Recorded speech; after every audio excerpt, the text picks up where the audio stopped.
Hi everybody, my name is Joanne Kairys. Welcome. Today I'd like to show you two things.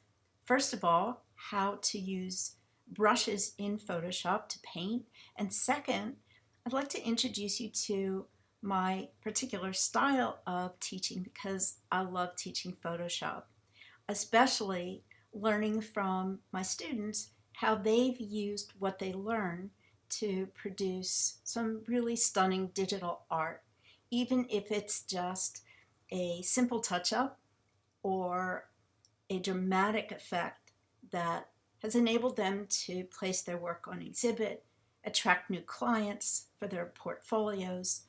You may be a hobbyist, but whatever your reason, this is a great opportunity to get a little bit of a taste of some paint technique in Photoshop that's become very popular. And as we go along, I'll point out some of the ways that students have used this successfully in their work. So let's get started. Well, what do I mean by painting in Photoshop? We're going to change the appearance of this image. If you're a purist and you want to keep the original image pretty much intact, that's great. Just as simple as adding drama, depth, and dimension to this photograph. So this photo was taken in Africa, and it was something that one of my students allowed me to use for demonstration purposes. I just love it because it's got a beautiful canvas with lots of open space to play, and I just love the effect that it has, simple by itself. But let's add some paint drama. In order to do that, I'm going to first of all use the brush, but a particular brush that's called the Art History Brush tool. And by selecting that, essentially, I'm telling Photoshop that I want to use a state of the original image as the source for the paint of the brush. Let me demonstrate what that means. The first thing, though, that I want to do is duplicate this background layer, and I'm going to click on not new layer, but let's do it this way, duplicate layer. Okay, and then select new layer. This is the blank layer that we're going to use for painting. The first thing I'm going to do is select a brush.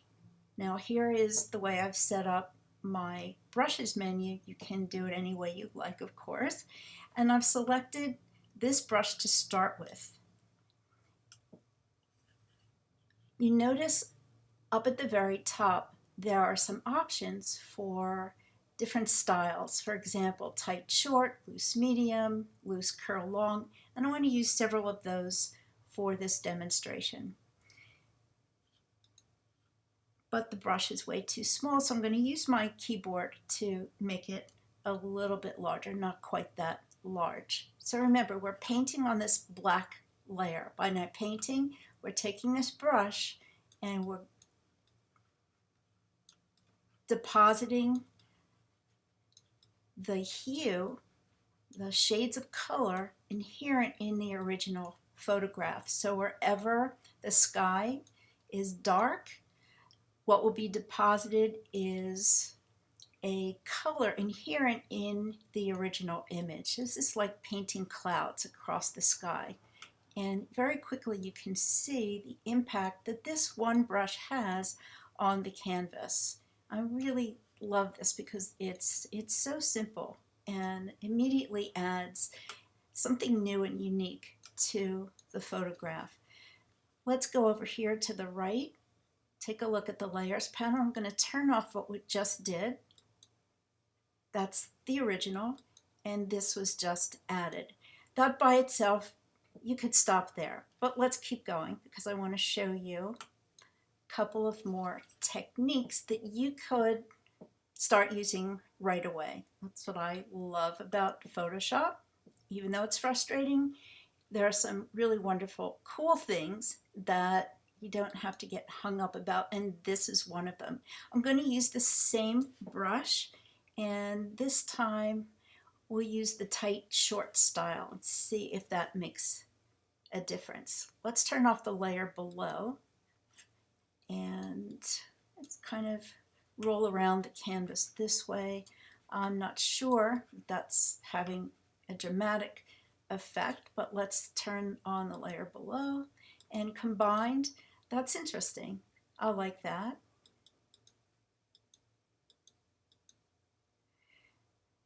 And let's say, okay, I really like this guy the way it is, but I want to add even something more with paint. So let me show you this. The painting options within the brushes are really cool. Let's look at it this way. And I'll take this over here so you can see what I mean. Now I want to add a little bit of hue and saturation. That doesn't mean I'm adding new color and I'm going to saturate that new color. I'm going to use the innate hue within the original photograph. So in order to do that, I'm going to click over here on the left on Color Dynamics, and immediately I can see some options that include a hue jitter and saturation jitter. Now the native black and white foreground and background colors in Photoshop haven't changed, so I'm not selecting a color. The color is selecting itself again from the original image. Well, let's see what that does. Let's add a new layer over here, and then let's see what this does. All right, now notice, I'm going to make this larger so you can tell more readily, that bringing in some pinks. Well, where's that coming from? It's not from a color palette that I have chosen. These are colors that reside within the original image, as I said, and we're just bringing them into the clouds or the sky by using what's naturally there. So a lot of students say, well, you know, I don't like to make a lot of changes to my photographs.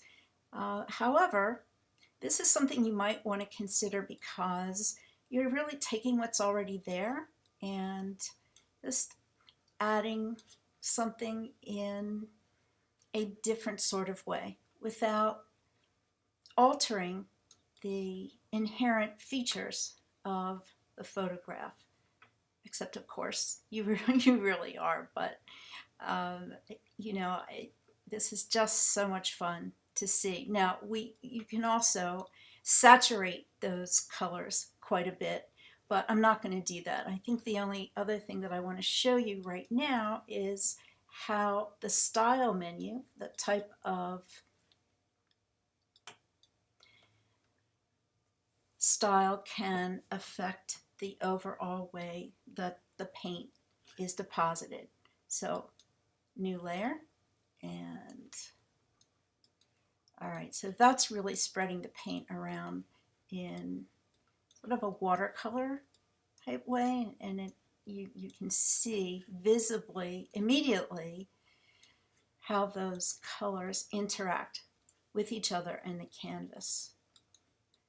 So take a look at right above where the zebra is. I'm going to click, and you see how the paint just spreads like a watercolor brush, as if you're holding the brush in your hand. This is really cool. I just love it. So you could keep going or stop there. And this is the layer we just worked on. So the next layer is where I'm going to show you some things that you can do on the foreground. So let's take a look right down here. Now this brush may not work, however, let me go up to Dab and use my keyboard left bracket to make this really, really small. And at this point, I want to make sure that I'm not using hue and jitter because I don't need it for the moment. Let me close that. All right, so let's see what happens when I cover the grass with this brush. It's kind of interesting, I think, because it's a great way of showing you that when I'm painting with color, the color is coming from the source image again. Now that's a bit too much, but you can continue to play. Let's try tight medium. Let's going over that. Oh, that gives it a very interesting watercolor effect. That might be a little bit too much for this photo, but for the sake of illustration, you can see what effect that has. And coming over all the way to the right, I want to just sort of amplify the color in the little grassy area there. So again, I'm not adding color, I'm taking color from the original source. Now let's see what happens by adding another layer and working on the ground itself. Let's use a loose medium brush from the style options and sweep across the foreground like this. And again, it's picking up color from the image and applying it in a particular stylistic way that either works or doesn't. I just want to give you the idea here because it's always interesting and it just lends itself to playing so that you can work it until you get the effect that you want. So that's a pretty painterly effect, I would say, maybe a bit much, but okay, let's leave it there for now because I want to go on to the zebra. Now, one of the things a lot of students tell me is that they're really unsure how to paint in a way that looks realistic, photorealistic, so that the overall changes aren't so dramatic that the viewer doesn't think they're looking at an actual painting. So let me demonstrate an example of what you can do with something like an animal or person where you want to maintain the photorealism of that particular object. So for this, I'm going to use the dab option, and I'm going to use a very small brush. Let's start with the ear. And that's not going to do a whole lot. Let me bring up, not really happy with that brush, so that's okay because let's choose another one. Here is one. Come up here. See what that does. All right, that's going to work. So again, let's start at the ear and work our way around.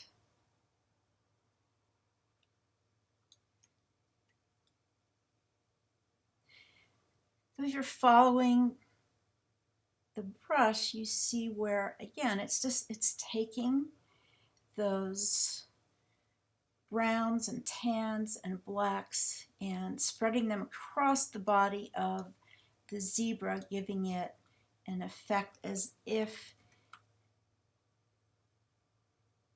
a real Van Gogh or a Cézanne or someone wonderful or you or me is working on the image. Now it's pretty much obscured the zebra.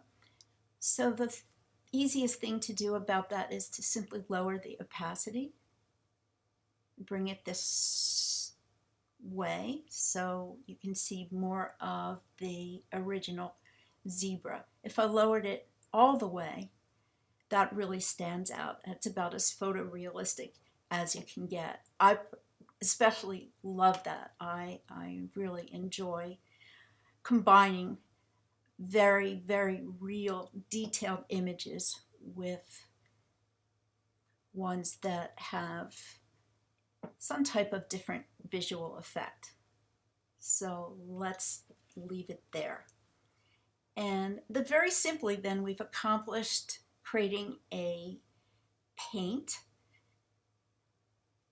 or a painted type image using one brush and then one other simple brush. So you get the idea. This is something that you can do very easily if the zebra doesn't move. And it's so simple. That's another thing that I really love about teaching Photoshop. There's so much that you can do without tearing your hair out in the process. So that is painting with Photoshop. And if this is something that's of interest to you, if you're a photographer and you wanted just some special touches for your photographic portfolio, if you're looking to enter into an exhibit, or if you're a hobbyist and you want to create some interesting new images for a family album, there is no end to what you can do. I teach my classes online, live, where students join me one-on-one or in small classes, and I tailor classes to meet the interest and the level of skill that students have. The great thing about learning live is that you can learn what you want when you need it and get the results that you want more quickly and more efficiently. So that's really the beauty of taking classes, having a teacher look over your shoulder, get on your screen, watch you practice, and help you create something that has your particular unique style.